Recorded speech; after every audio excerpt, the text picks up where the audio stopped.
Hello, my beautiful, beautiful, beautiful people, and greetings in the name of Rastafari.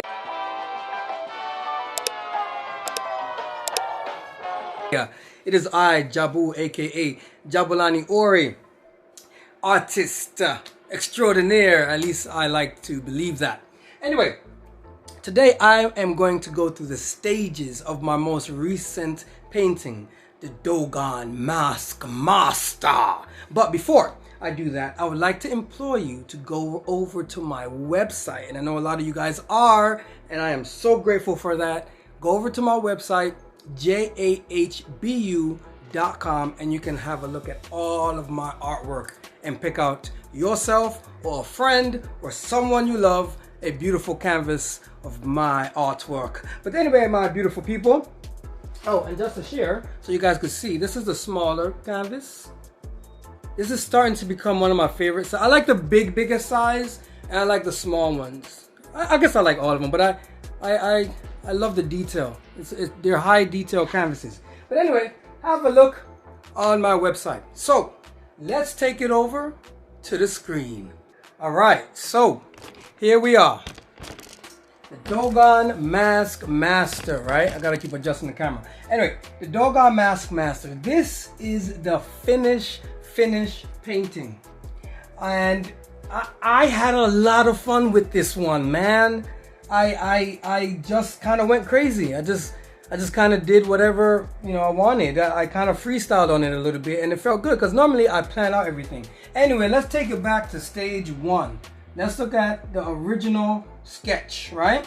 Now, a lot of people don't know, but the sketch, my sketches, right?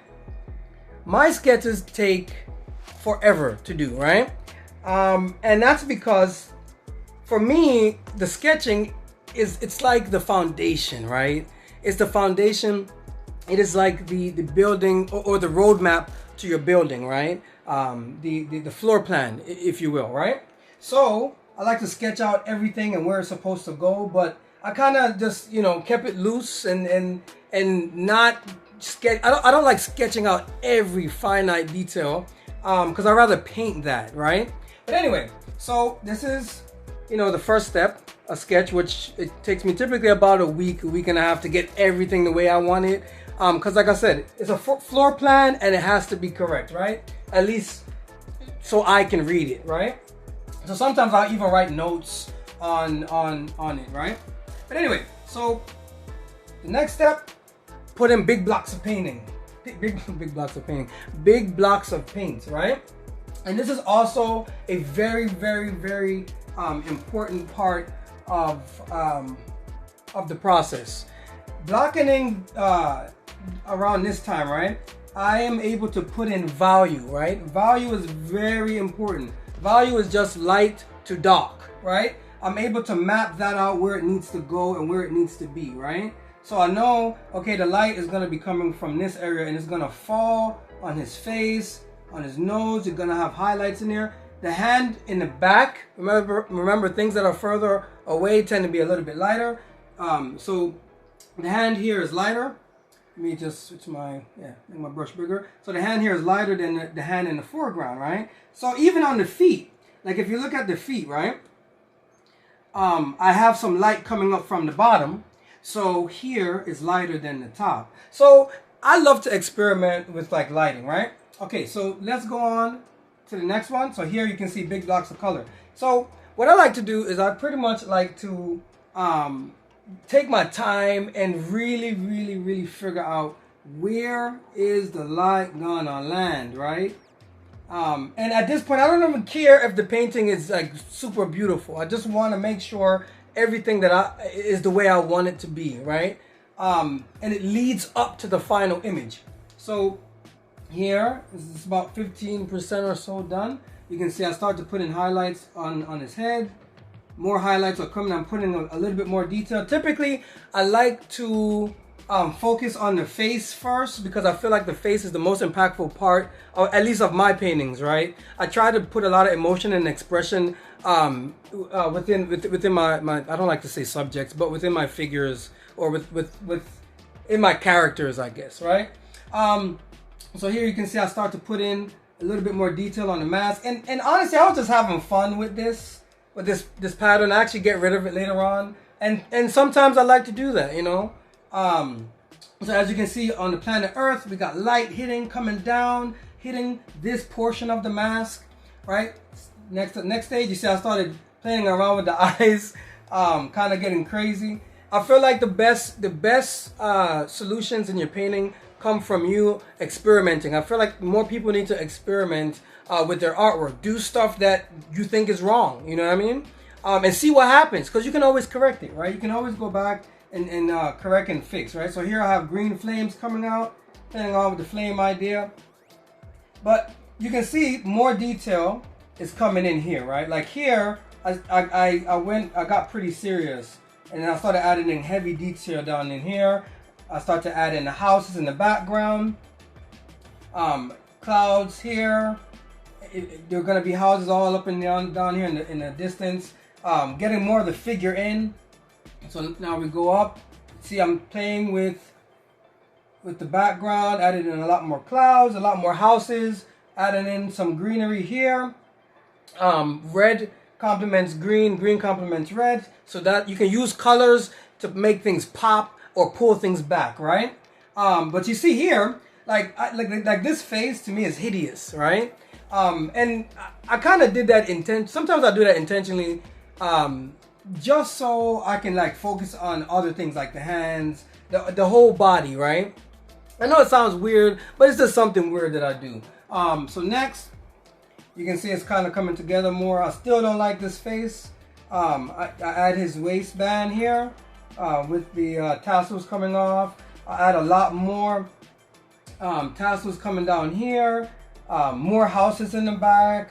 I add the mask, and at this point I actually went back and I took away some of the clouds because it was just a little bit too much. Sometimes you have to take steps back to move forward, right? So here, this is about halfway done. As you can see, I start to add in the vines. Things are coming in now. Now you see I start to have highlights, like direct highlights. I love messing around with highlights. I think they're awesome. I changed the color of the flame. Now you can see the blue. At first I wanted it to be green, and then it, you know, but I decided to actually change my idea of the mask. So next, here, still just working at it. As you can see here, I added the planet in the back, which is Sirius B. The Dogons discovered that, not NASA. But anyway, so here are the clouds that I painstakingly paint.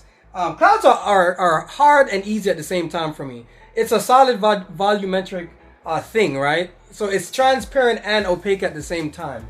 So that's actually very hard to capture, but I challenge myself every time I paint. So here I started adding in more flames. The solar system is coming in. So move on. So here, adding the universe in the eyes of the mask. More cloud work, just starting to add in mask in the back. More houses down here. So here's where I really start to experiment. So the flames bugged me, right? So I was like, it ain't strong. It ain't what I want. It's not working. Why? And then I thought about it. I'm like, he's the mask master, right? So why not have him have the power of the universe inside the mask, right? So I started experimenting.